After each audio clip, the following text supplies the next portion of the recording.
with our theme, which is Unwrapping Your Spiritual Gifts. And last time, Pastor Lily talked about Ephesians verse 4, chapter 7. And today we will continue again on verse 4, but I will cover verse 4, 1 to 16, which is, the title is Unity and Maturity of the Body of Christ. So in other words, the Holy Spirit, or if we have that gift, that spiritual gift, it will make us unite and mature as a body of Christ. Amen, brothers and sisters? The gifts that we have will help us mature and get united as a body of Christ. So if you see a book of Ephesians, to those who have studied them, who took Apis, the first 4 chapters talk about the doctrine, what we believe about the Lord Jesus, His sacrifice, and how we are justified. And the last 2 chapters is more on the application of those doctrines to our everyday life. So I guess when it comes to doctrine, we already know a lot, right, brothers and sisters, about how the Lord Jesus Christ sacrificed Himself and saved us. Because of what He had done, we are saved and we are cleansed of our unrighteousness. And more on, now we come more on the practical side, which we know we all need, right, brothers and sisters? As Christians, sometimes we struggle and we in our life, how we are to be a better Christian that others can emulate. And God has chosen us in the Lord Jesus Christ and gave these spiritual gifts to us so that it will give us some backbone, right? To live for Him, right, brothers and sisters? Because they know the power of the Holy Spirit, how the wooing of no one will come to God unless there is the wooing of the Holy Spirit. When God draws him to us, or as He wooed us through the Holy Spirit to God. Amen, brothers and sisters? Amen. As John 6:44 said, God loves come to us before we ever come to God. Amen, brothers and sisters? All of us are like sheep, gone astray, each of us gone on his own way. And so, in this chapter, brothers and sisters, we are called and we must respond to that call. Amen, brothers and sisters? Amen. And so, we will, if you have your Bibles, we will read from Ephesians chapter 4, verse 1 to 16. So let's all stand. Ephesians chapter 4, verse 1 to 16. Unity and maturity in the body of Christ. As a prisoner for the Lord, then, I urge you to live a life worthy of the calling you have received. Be completely humble and gentle. Be patient, bearing with one another in love. Make every effort to keep the unity of the Spirit through the bond of peace. There is one body and one Spirit, just as you were called to one hope when you were called. One Lord, one faith, one baptism, one God and Father of all, who is over all and through all and in all. But to each one of us, grace has been given as Christ portioned it. This is why it says, when He ascended on high, He took many captives and gave gifts to His people. What does He ascended mean, except that He also descended to the lower earthly regions? He who descended is the very one who ascended higher than all the heavens, in order to fill the whole universe. So Christ Himself gave the apostles, the prophets, the evangelists, the pastors, and teachers to equip His people for works of service, so that the body of Christ may be built, until we all reach unity in the faith and in the knowledge of the Son of God, and become mature, attaining to the whole measure of the fullness of Christ. Then we will no longer be infants tossed back and forth by the cunning and craftiness of people in their deceitful scheming. Instead, speaking the truth in love, we will grow to become, in every respect, the mature body of Him who is the head, that is Jesus Christ. From Him, the whole body, joined and held together by every supporting ligament, grows and builds itself up in love as each part does its work. This is God's word. Let us pray. Lord, guide us, give us your wisdom and understanding as we study your word. Open our hearts, Lord, so that we will understand your message and so that we can apply them in our lives. Amen. This we pray in Jesus' name. Amen. Amen. So let's all be seated. You know, brothers and sisters, when Paul wrote this letter, he was in prison. And we know how wonderful this book was, the book of Ephesians. And we know that, sometimes when you are in your hardest time, sometimes you make the most beautiful things or very important things. Like this, when Paul wrote the book of Ephesians while he was in prison. So probably you know other people who have been in prison, but while they are in prison, they made the most beautiful stories or letters that will affect people or make an influence on them, right?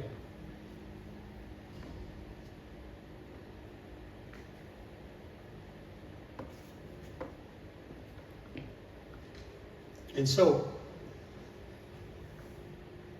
Paul said, as a prisoner for the Lord, then I urge you to live life worthy of the calling you have received. So here, brothers and sisters, when we say walk, it's not walking from here to there, but it's a metaphor of our Christian lifestyle. Amen, brothers and sisters? That we are encouraged by Paul that as a Christian now, we have to live the life worthy of the calling we have received. Right? So in other words, when we become a Christian and we walk our life, people should see us that we are really a Christian, right? Just like what Psalm 119:1-5 said, your word is a lamp for my feet and a light on my path. In other words, as we become a Christian, we are immersed in God's word. And so we now understand what pleases God and what doesn't please Him, right?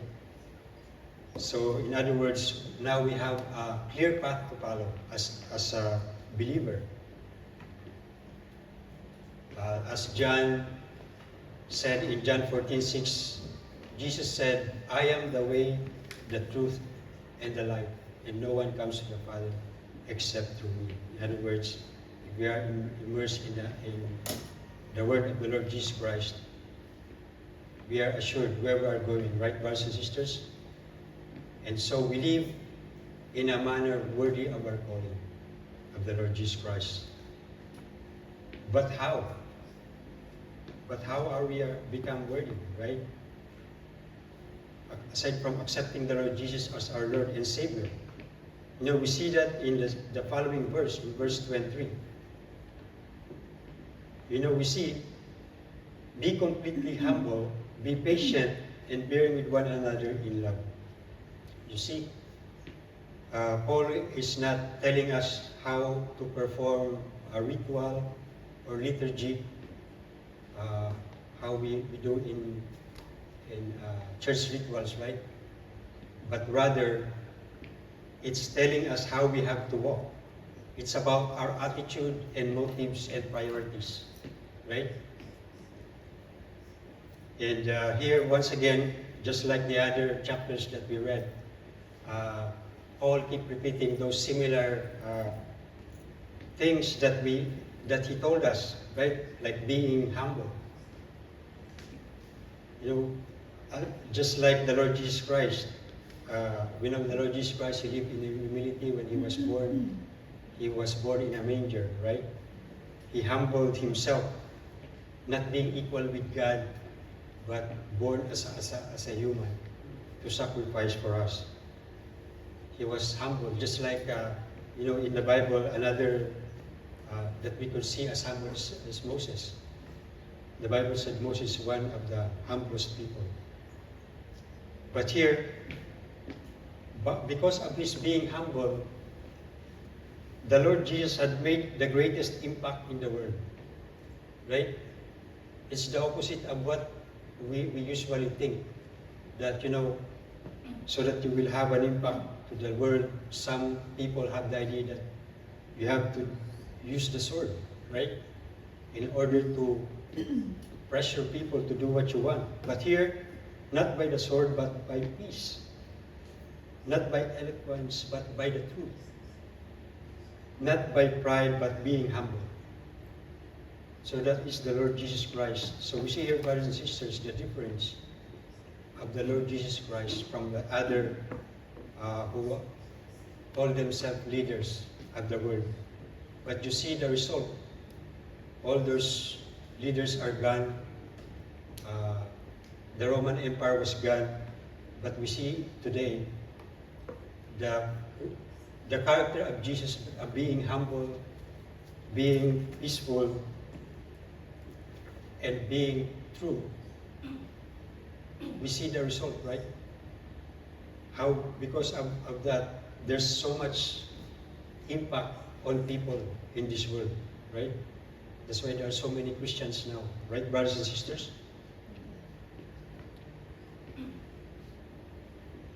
Here, it tells us that to be humble is not always number one, but looking lowly, right? So it's not about us, but it's about the Lord. Amen, brothers and sisters? And it also says that the believers are to live with gentleness. So here, brothers and sisters, once again, this is part of the fruit of the Spirit and is important for the life of a believer. This trait, brothers and sisters, not only helps to avoid unnecessary conflict, but to demonstrate the love we are meant to display at all times, right? As a Christian, being gentle is a way for us to show that we are a loving people, right? We are gentle. Once again, we can compare that to like a rider in a horse, right? The horse is a very powerful animal. It can kick you and it could break your leg, right? But when a rider, when this horse become domesticated, the rider will just pull the bridle just a little bit and the horse will follow. That's a powerful horse. In other words, the animal is domesticated, brought into the will of the rider, controlled by the shifting of the rider. So in the same way, God does not break our strength but channel us for His control. In other words, God will direct our strength to His control, to something that will be useful. Amen, brothers and sisters? And that we have to exhibit patience. Right? So in the church, nobody get into our nerve, right?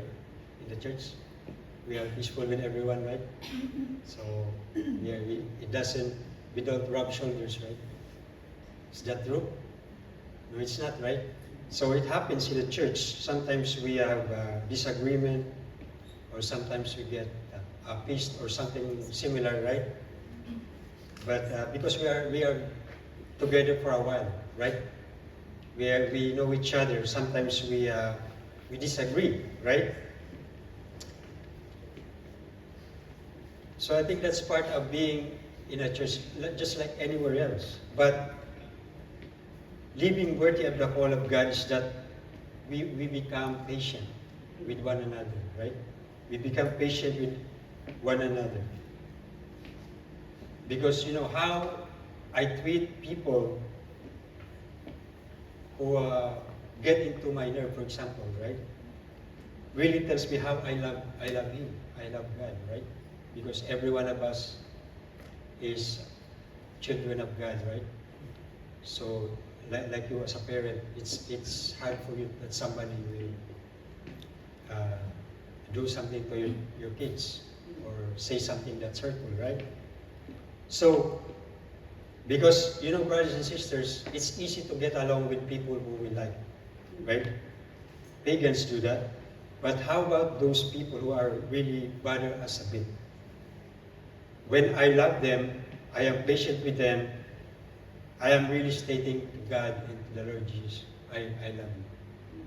I love you and I will love my brothers and sisters because you love them. Right, brothers and sisters? Patience with people is the one characteristic of knowing God, right? Because when we didn't know God, we know ourselves. We know how impatient we are. But now that we know the Lord Jesus Christ, we can say that we are more patient now than before. Amen, brothers and sisters? Amen. Bearing with one another.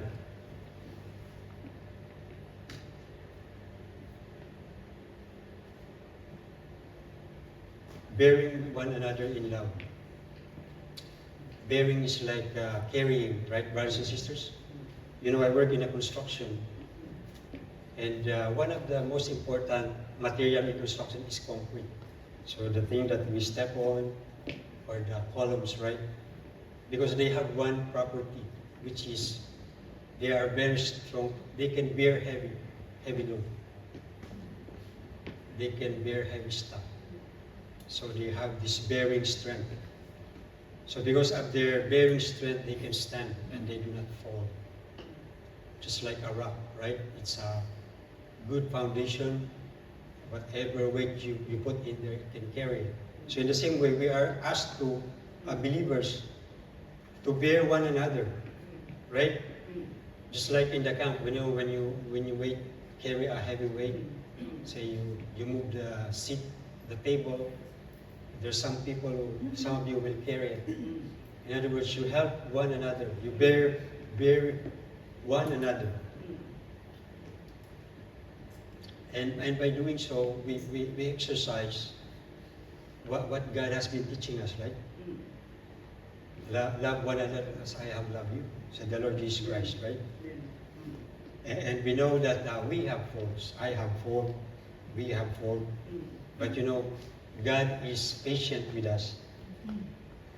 And so we should also be patient with them, right? So as a way for us to reciprocate, is we also have to be patient with others, especially to the children of God. Amen, brothers and sisters?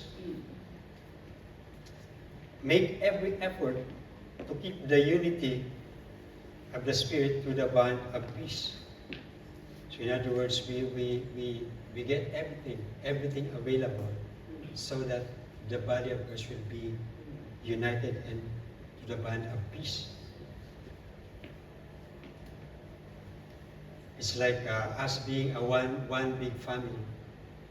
We may have some disagreement, right? Our argument, but you know, in the end, we are a family, and we have to talk it over and be united as one. Amen, brothers and sisters. Because when we are against one another, in competition with one another,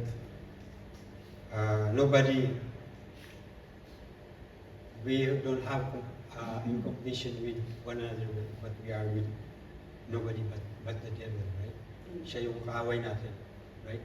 So we have to sum up all our strength against the enemy, but not against our brothers and sisters, because the world is looking at us.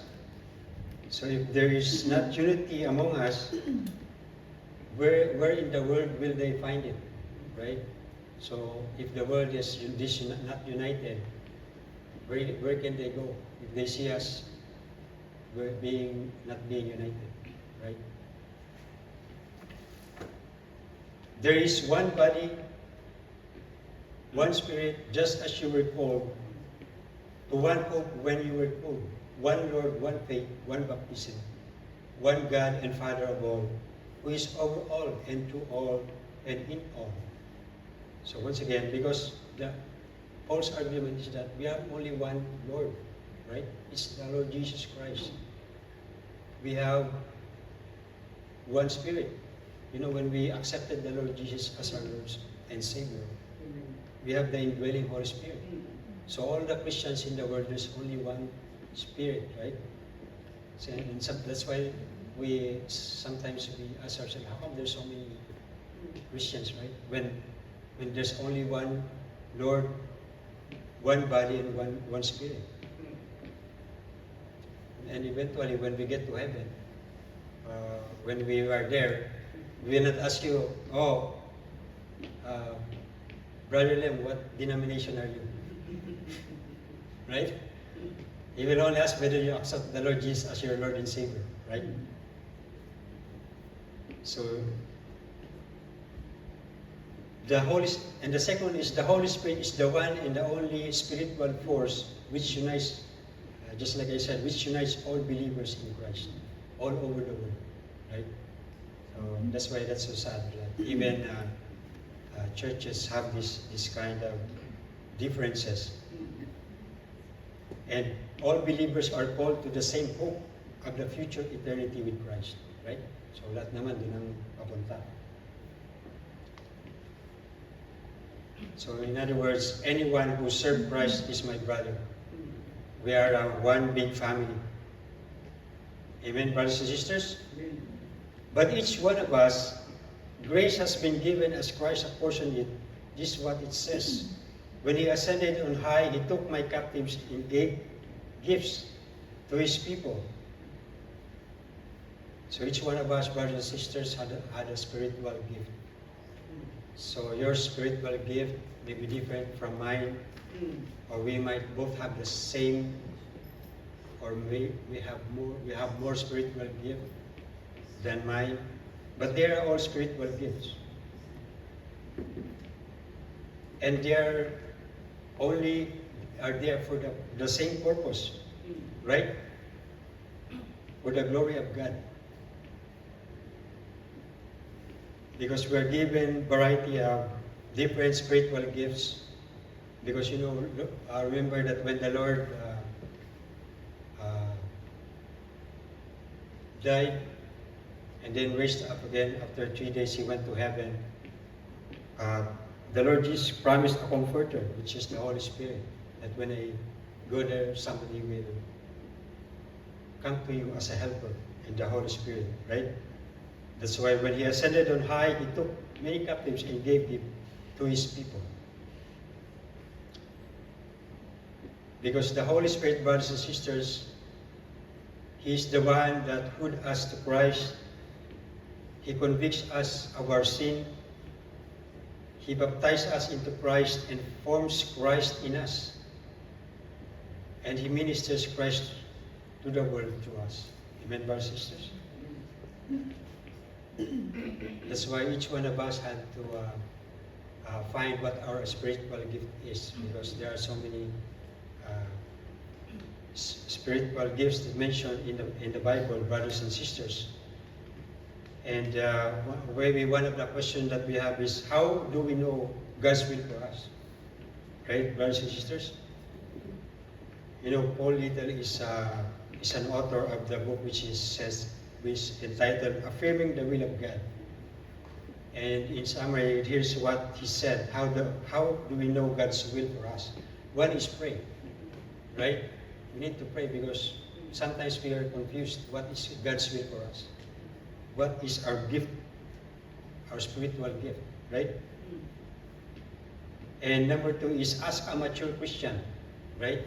Because sometimes somebody else will see you and will see your strength, right? That's why when somebody asks you to do something, probably that person sees something in you that you are capable, right? So I know when I started in the ministry, the pastor asked me to teach kids and teenagers. So I teach while playing before we play basketball, I will teach. But through that, I learned that I can also teach. And through time, God has molded and helped me develop more my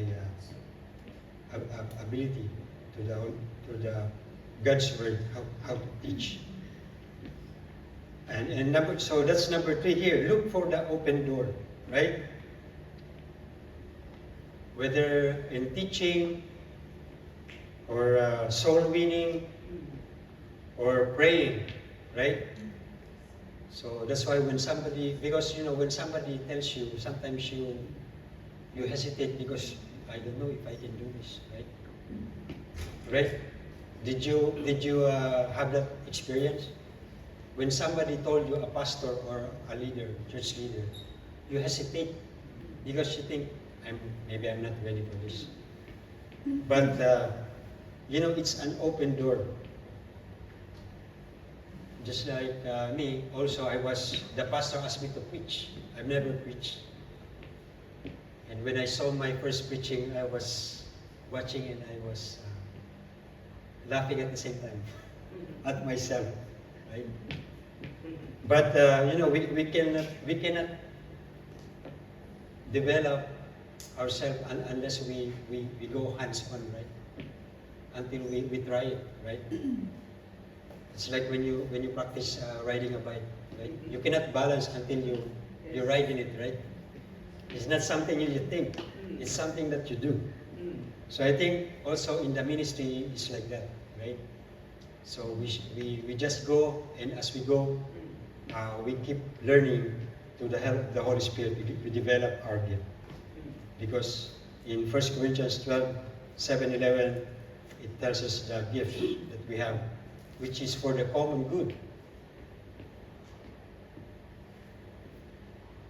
What does he ascended mean except that he also descended to the lower earthly regions? He who descended is the very one who ascended higher than all the heavens in order to fill the whole universe, right? The Lord Jesus Christ came to this world as a child and grew up and lived with us, lived among us, and then he was crucified and he died, and then in 3 days he rose again, and he will sit on the place of higher honor and power because he was exalted by God because of what he has done, right, brothers and sisters? He returned to a position of supreme rule so he can be present everywhere and fill all things with his divine lordship. Amen, brothers and sisters? So Christ himself gave the apostles, the prophets, the evangelists, the pastors, and teachers to equip his people for work of service so that the body of Christ may be built up. Right, brothers and sisters? So in time of Paul, there himself became the apostles, right? The first people who was with the Lord Jesus Christ, the pioneers, the 12 disciples, the other closest followers of the Lord Jesus that teaches others about the gospel. Amen, brothers and sisters? Amen. And also there are prophets who are inspired proclaimer of the will of God, and also the evangelists. These are the people who tell the good news of the Lord Jesus Christ and inspire them to follow the Lord Jesus. And also pastors, the leaders of congregation in churches, and also teachers who dedicate themselves to help others learn God's word in order for the people of God to grow in their faith. Amen, brothers and sisters? God gave us these gifted people, right? So here, brothers and sisters, God gave these people that I mentioned in order to equip us. So what does equip mean? So it's like a boat, right? If you see a boat without a rudder and a sail, that's the boat. So in order to equip the boat, you put the rudder and you put the sail so that the boat can sail away, right? So the same with us. Or it's like a broken bone that is now healed. So now it can do work again. So all of us, we are gifted And what we are gifted for is for the ministry, right? So the Lord has given us gift, but that gift is for the ministry. Everyone is called to the ministry, and every one of us who are a follower of the Lord Jesus Christ are called.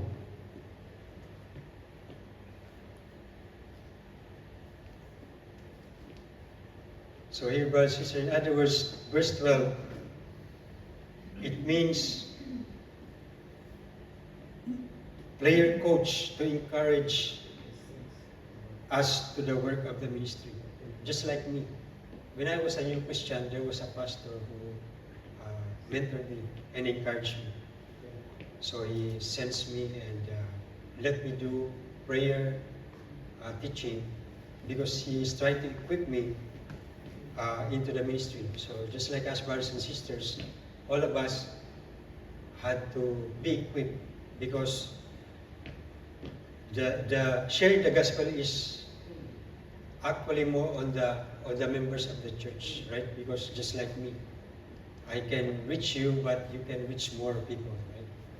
Your co-workers, your friends, your enemies, right? So you can reach them out, and you can reach further to others. That's why we have to be equipped. Because we are God's representative to our giftedness wherever we go. Amen, brothers and sisters? Amen. Because the Lord Jesus said, I gifted you, you belong to me. I bought you with a price, and I want your word to get impacted through me. Amen, brothers and sisters? So that then we will no longer be infants tossed back and forth by the waves and blown here and there by every wind of teaching and by the cunning and craftiness of people in their deceitful schemes. Because here, brothers and sisters, there's ways that this can take place. Believers can be deceived by human cunning, that is the power of human persuasion, right? Smooth talker can wield influence over others, right? Just like yung somebody wants to sell you something, right? Gusto magbenta sa'yo, right? He had the sweetest word to you and, oh, sige, bilhin ko na. I'll buy it, right? So some people, they have that skill to entice you, right? Or a person can be deceived by craftiness and deceitful schemes, right? So tell you something that is false. And that's what happened to Adam and Eve. They get deceived by the serpent. These are even plans that may appear good, but actually promote something false. So that's why verse 15 said, instead, speaking the truth in love, we will grow to become, in every respect, the mature body of Him who is the head, that is Christ. In other words, brothers and sisters, that means as Christians, we have to communicate with believers and unbelievers alike. We have to live in harmony with one another as a family. And to the unbelievers, we have to be ready at all times to make defense to anyone who asks for a reason for the hope that you have. Right? When they ask you, why are you a Christian? Right? So what will you say? So we have to be ready. And there is no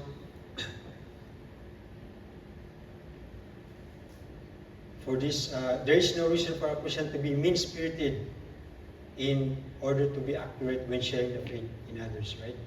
So, kung tayong sometimes we get impatient, right? So we have to be gentle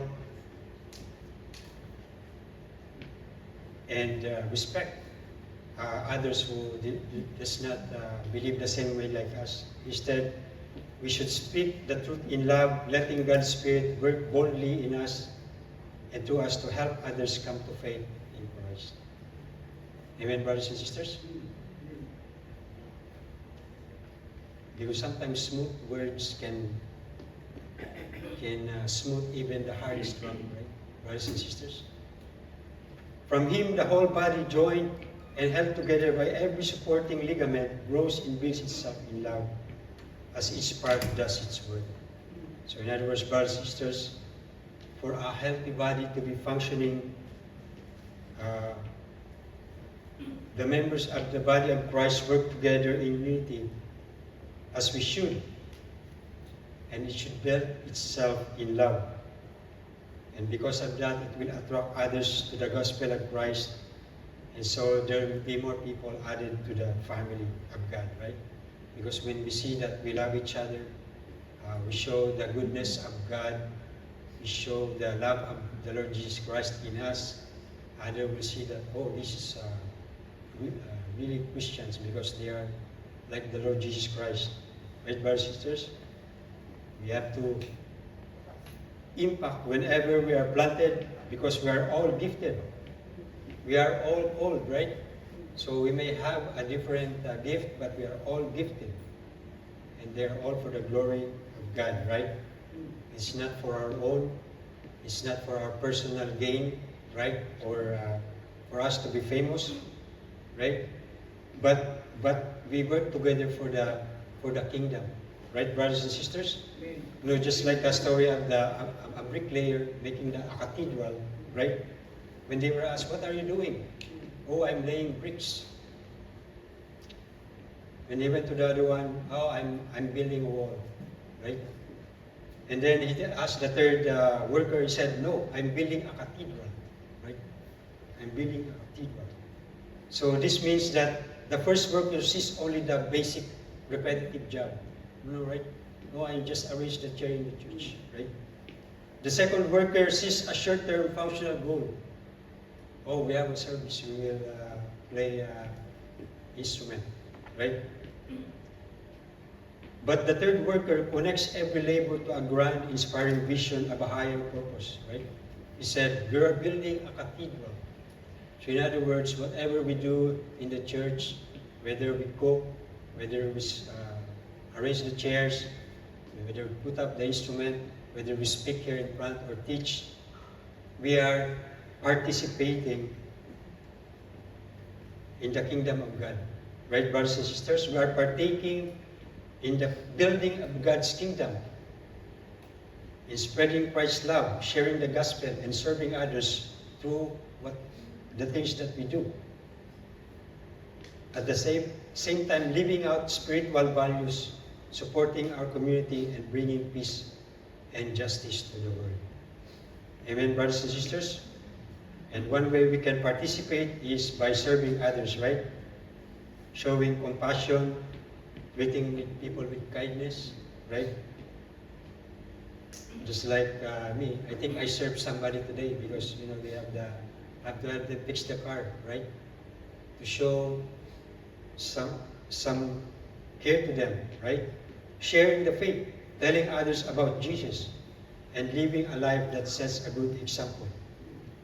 Or we get involved in the community, participating in church activities, or volunteer, or supporting local outreach.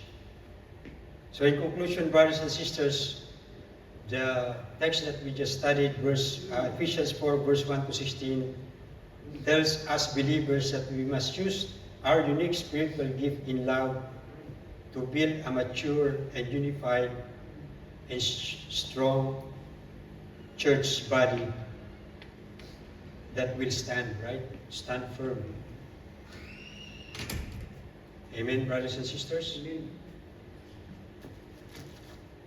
And so, as an application to our study today, brothers and sisters, of how it means to live a life worthy of our faith is through humility and unity, and using our spiritual gifts to build up the church. Amen, brothers and sisters? Amen. So we walk in humility and peace by being humble and gentle. Treat others with quiet strength and lowliness instead of pride. Right, brothers and sisters? Practice patience, put up with the flaws and mistakes of other people using love. Right? Protect unity, work hard to keep the peace, and stay united with other believers through the Holy Spirit. Amen? And then using our spiritual gift, equip one another In other words, we sharpen one another, right, brothers and sisters? As we study the Word of God, we share our ideas, our inputs. We equip one another.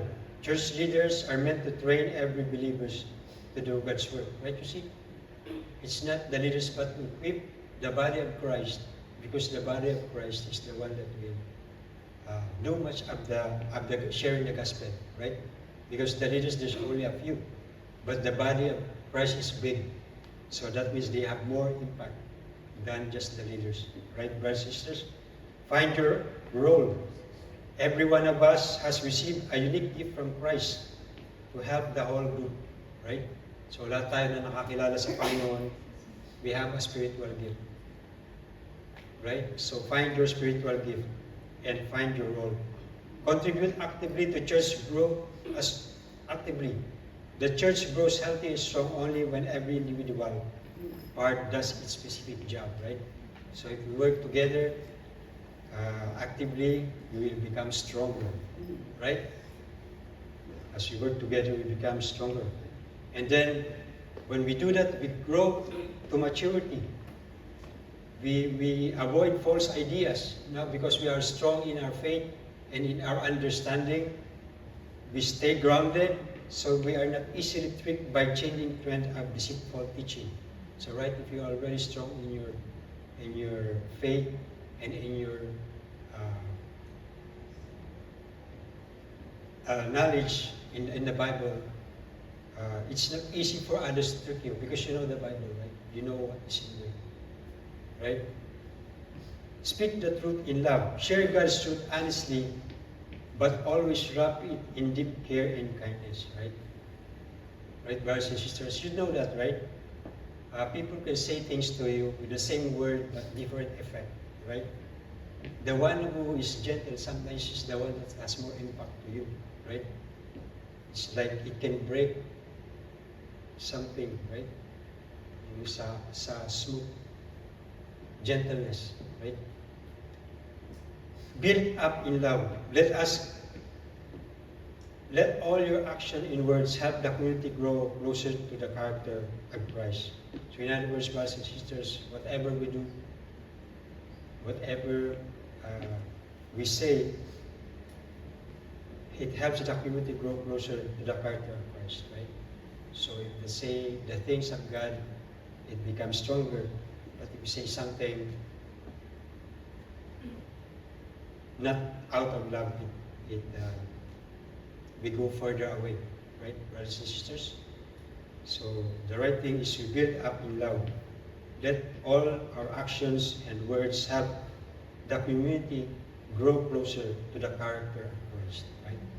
Because we are imitator of Christ. So I hope this message will remind us that we are given the spiritual gift and we have to use them in love. Let us pray. Lord, we thank you for this afternoon once again, Lord, for our message today. We thank you, Lord, for teaching us to be united and be mature in the body of Christ because of our spiritual gift, Lord. Help us, Lord, to use our spiritual gift in love, Lord, so that we can grow, our church will grow in unity and maturity, Lord. Thank you, Lord. We praise you in Jesus' name. Amen.